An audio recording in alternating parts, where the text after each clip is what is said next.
If you're like me and you give your dogs a haircut at home, or maybe you want to wait a little bit longer before getting them haircuts and your dog gets matted, then you need to stick around because I'm about to tell you about the Skip the Groomer Emergency Dematter. This is a quick 3-step rescue. You basically apply it, you wait a little bit, and then you brush it out. This was sent to us to try out. They also sent us this dematting rake brush to go with it. So I will go ahead and demonstrate how this works. Okay, so this is the dematting rake brush. What's really nice is they thought about the ergonomic handle, and then you do have a thumb rest. It has 9 of these rake brushes at the tips of it. It is not sharp. It does have, however, some sharpness on this side. So when you're brushing your dog, you want to work from the outside of the mat in. You don't want to work from the inside and try to pull it out. So I'll show you that. You're going to wet the mat with this. So you shake it real well. You're going to apply this for 2 minutes, and then you're going to use the rake brush. So this is made out of, first ingredient is water, so that's good. And it looks like it has some flower extracts, hibiscus extract, a root extract, nettle leaf extract, and it doesn't have a long list of ingredients. So we're gonna take this and see, make sure it's open. So it's trying to smell it out the bottle. It doesn't have a chemical smell. I can't quite smell it.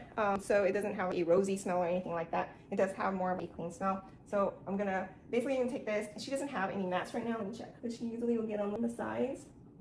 She just went to the groomers actually. So, but if she did have a mat, you would take this and you would just wet the area and then just rub it in real good into the area, just to show you what it looks like.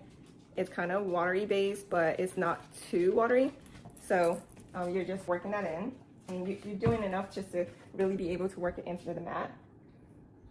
And then once you work it into the mat, you're gonna let it sit for 2 minutes, and then you're gonna take this, hold it right here, and you want to hold, let's just say this is the matted, her ear is the mat, right? You don't want to go at the base. You want to brush at the tips. Have you ever, I have long hair, so I'm totally used to this. So I would go at the tip, right?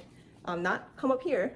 I would brush here and work my way in. So really it's this way is how you want to do it. And then you would just work your way in. So in her case, you would take this, and she doesn't have any matting right now, so you would just do it. But as you can see, the tips of it is not sharp, and so you want to take it and work your way. So this is where the wet spot is. And so she's not freaking out because it doesn't hurt, right? But you don't just want to take this and start brushing against their skin and trying to pull it out. You want to make sure they're comfortable and they're not freaking out, because dematting does hurt their skin, and so you want to make sure that you get rid of that. And this, at the same time, this helps you stay out of the groomers a little bit longer. My dogs, I love them getting groomed, but it's not their favorite thing to do. So if you have a dog and they're matted, or you're trying to decrease the frequency of having to go to the groomers, you should definitely check this one out.